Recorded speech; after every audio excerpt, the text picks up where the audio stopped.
okay natin, binibigyan naman natin ng 5 minuto sir, kasi in case na bago mag 5 minutes kung lumabas yung driver, itikita na lang natin. Pati dito na ba? Pero sir kasi kung lumagpas na yung 5 minutes, kailangan na natin patakin niya. Kaya kung inabutan niya Wala, hindi pa naman ako na na kakasabi lang sa akin, wala pang 2 minutes eh. Baba na ako. Hindi po, bali yung sinasabi ko pang nagsisimula yung 5 minutes natin, yung pagdating po. 5 and 10 seconds. Wala pa naman. May ano po tayo, may oras po tayo. Kung makikita mo, matagal na to dito dahil napakakapal na ng alikabok. Mukhang talagang nakapark na dito ng matagal. Marami nang naabala ito ng mga motorista. Bawal po dito. Mabuwailings kasi ko eh. Expander, puti, isang jeep.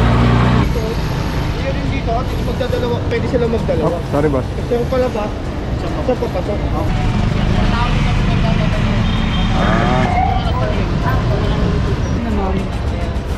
Kailangan nyo ito na ang towing.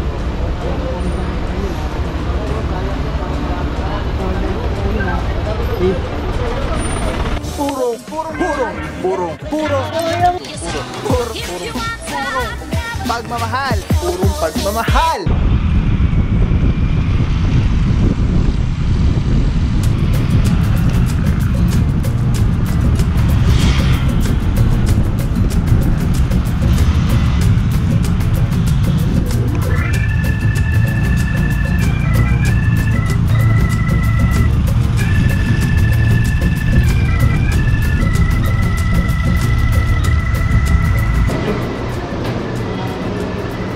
Hindi ako makasend doon. Ayun sila kay?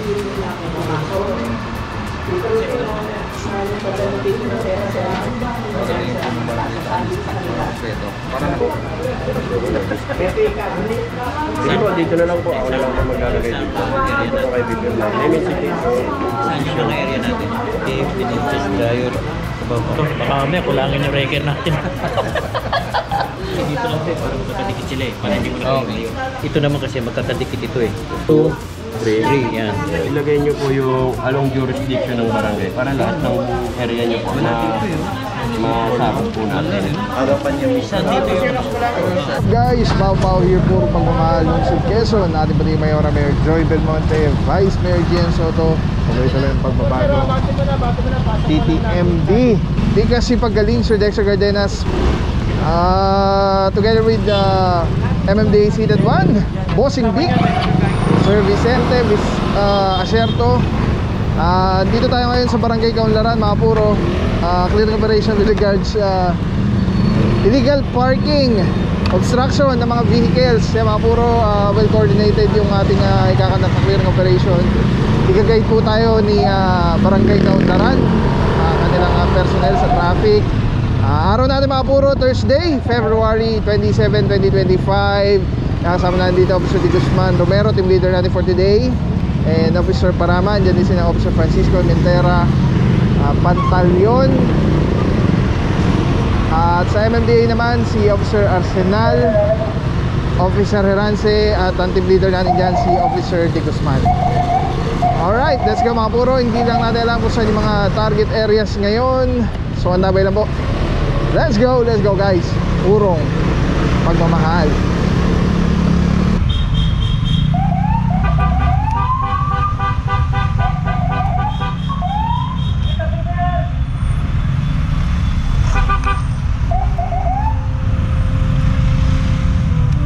Alright mga puro, ito na, nag-deploy na.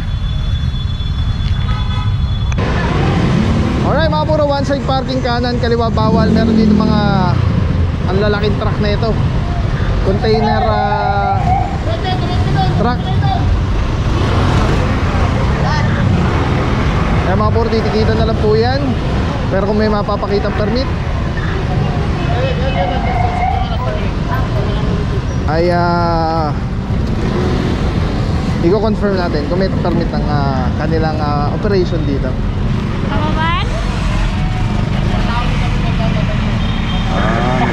Meron sila Permit po.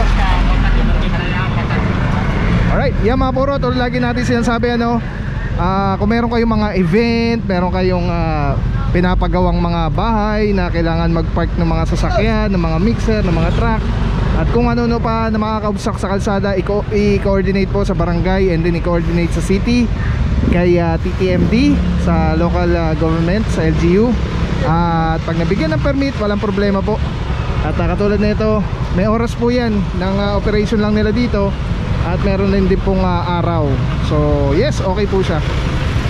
Ina-acknowledge naman ng tropa po ng team yung mga ganyang pinahintulutan ba. Yan. Alright, so ang tabi na mga puro, let's go.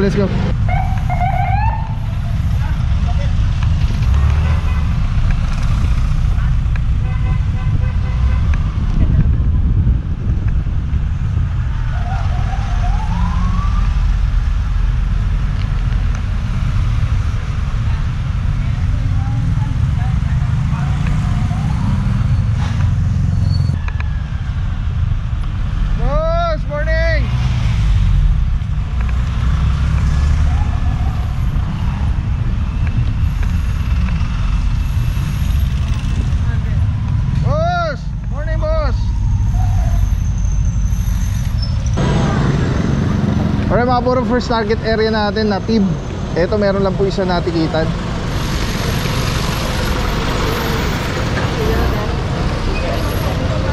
Wala na eh, next time. Thank you. Dito, magdadalawa, pwede sila magdalawa. Oh, sorry boss. Kasi yung palabas, sa papasok. Para hindi makabala. Ito, ito mga safe parking. Kapag meron naman na meron, ayan, may papel naman sa ilo.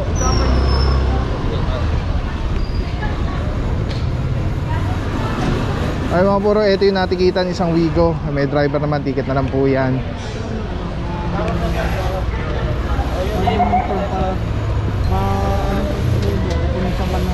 Kung saan pa po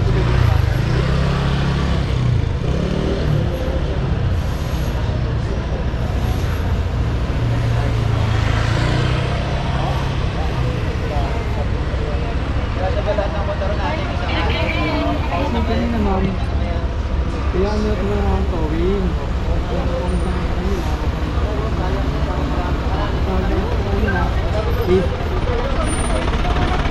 Sinayin mo lang sinayin ko ng mga lumabas na mga tigil din sa taas. Ganun po kami sa kanila to para din na may towing. Pag may towing sila, nag-direct yung sinaritin kumana. Kaya ito na tigil.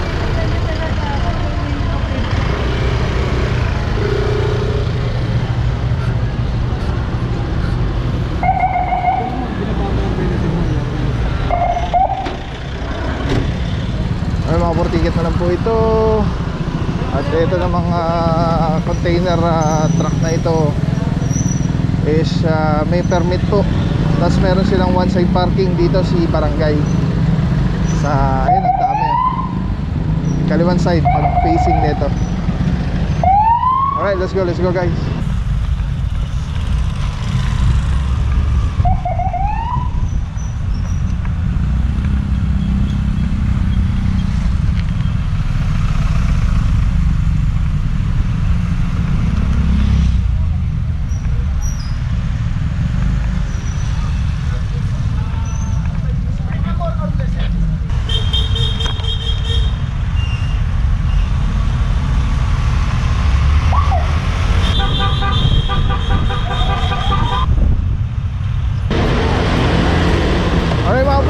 Target area, si Benitez. At as per dun kay Kagawad, niradyo, nagkakalasa na daw dahil parang meron daw tricycle na dumaan na nadaanan tayo doon. Parang naitimbre. Meron dito isang SUV.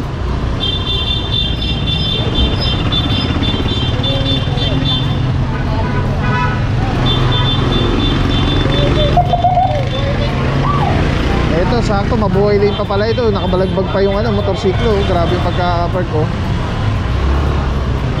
SUV motor. Tapos may motor pa sa bangketa left side. Silip muna tayo bandang dulo. Sama tayo dito kay Officer Francisco. Ayun, pagdating dito merong isang sedan.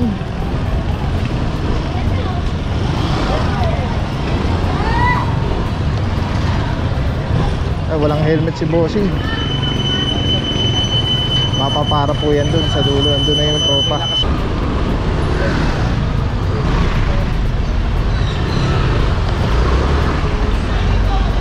Mabuhay din. Okay.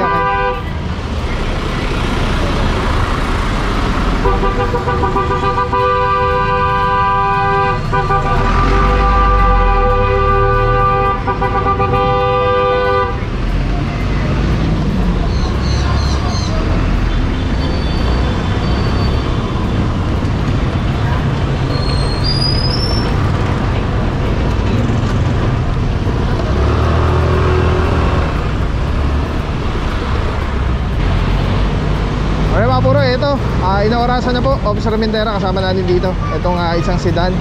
Tapos pasada muna hanggang dulo.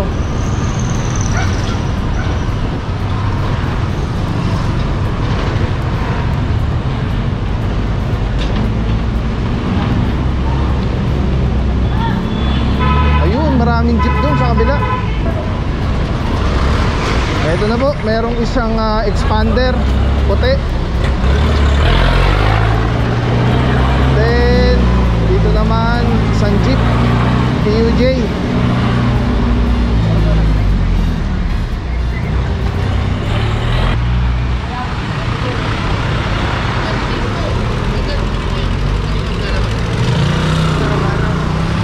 Bawal po dito.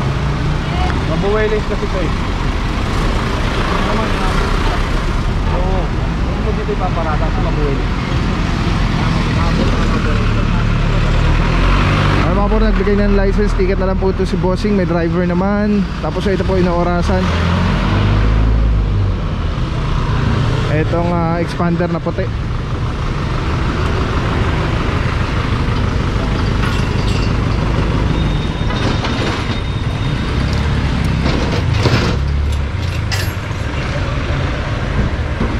Ilang minuto na ba? Yung mga puro, sama na dito si Officer Francisco. Mukhang pulis pa yata may-ari, ano? 5 minuto mga puro, after 5 minutes. Ayan, subject for impound na po itong kanyang sakyan. Officer Francisco, good morning, bossing. Boss, ano ba yung mga reklamo natin today, boss? Ito nga, may nabutan natin ito kasi mabuhay rates ito eh. Opo. So, nagkantak tayo ng clearing operation. Actually, pala clearing operation na natin to, hindi na siguro mga pang-3, pang-4 na na basis tayo nagkantak dito ng clearing operation. Pero so far naman, kahit pa paano, naging maganda naman kasi ilan na lang ang mga inabutan natin tulad nito. May improvement. May improvement naman. Hanggang sa mga oslo, kung makikita mo, matagal na to dito dahil napakakapal na ng alikabok. Mukhang talagang nakapark na dito ng matagal. Marami nang naabala ito ng mga motorista. Ganun pa man, binibigyan pa rin natin ng yung 5 minuto para bago natin ito o bago siya dumating, tikita na lang. Pagkatapos na pagka na lumagpas siya ng 5 minuto, itutong na natin ito. Alright, thank you so much Officer Francisco. Kalmado. Yan mga puro, no, inaorasan na po ng tropa ng towing. And then after 5 minutes, that's the time na wala na tayong magagawa dahil matitikita na siya ng MMDA ng itatawag na to sa Tumana. Mabibigyan na siya ng reference number. At wala na tayong magagawa doon. Hindi na yan mabababa, hindi yan wala, no choice na kundi mataw na talaga. Good as towed na po yung kanyang sakyan.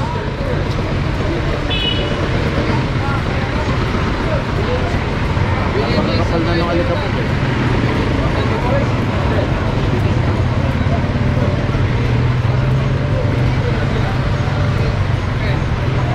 Alright, antabay lang mga puro.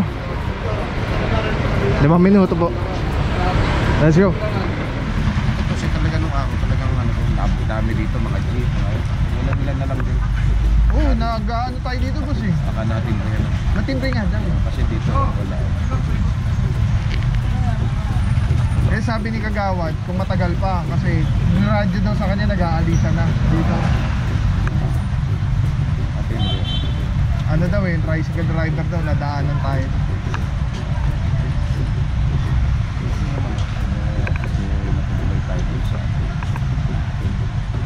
Ganun talaga eh.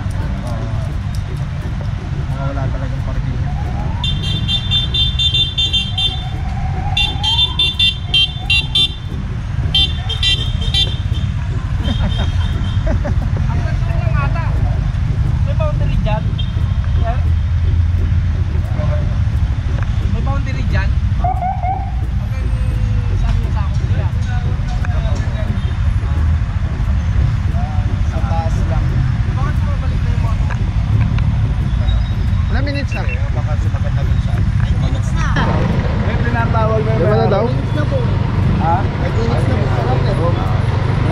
Major kasi may ari. 5 minutes na to, 5 minutes na.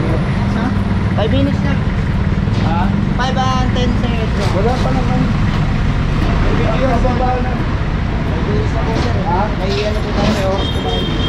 Alright, yan mga puro, 5 minuto na po. At wala pa rin po yung driver. As per kay kuya, tinatawag na daw dun sa taas yung may-ari. At ito, itotow na po ito. Tinitikita na po ni Officer Herance. At once na matikita na po yan ng MMDA, wala na po tayong magagawa dyan. At good as told na po yung kanyang sakyan.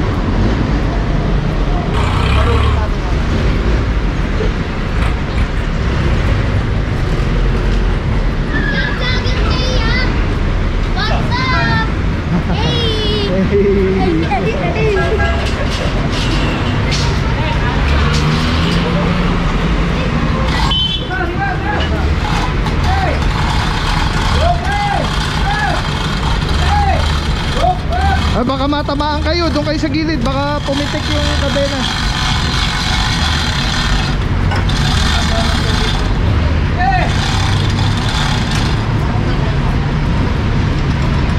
Boss!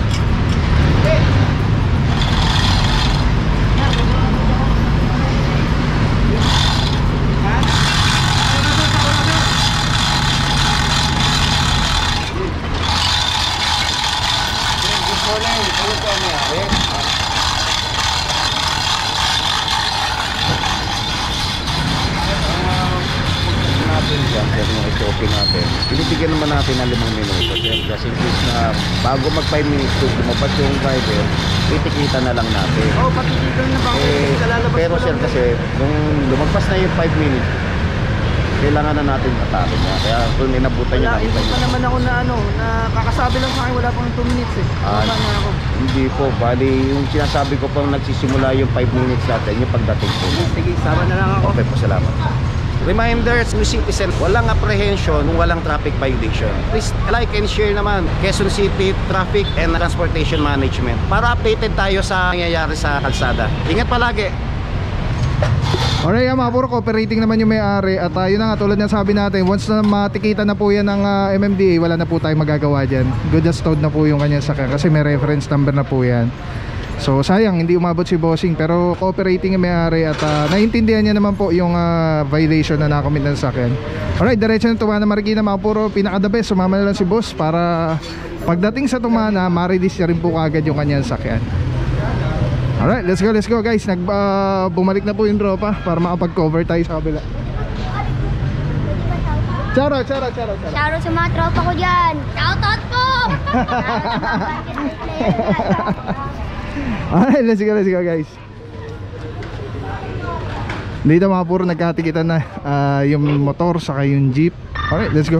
Alam nyo ba, may natural sanitizer, panghangin, pangtubig, pangpagkain, skincare, at pet care. Ang tawag dito ay Ozonizer 2C. Tested ng Department of Science and Technology. O-on lang natin, 30 minutes po yan. Pag natapos, bibigyan kayo ng napakataas na oxygen level. pH level nito ay 7.3. For more information, visit Super Oxygen sa Facebook page or 0917-755-0889. Maraming salamat sa iyo. Walang papapaw. So thank you so much sa walang sawang support, tiwala. Thank you sa Panginoon at ingat kayo palagi. God bless you. Purong pagmamahal. Thank you so much. God bless.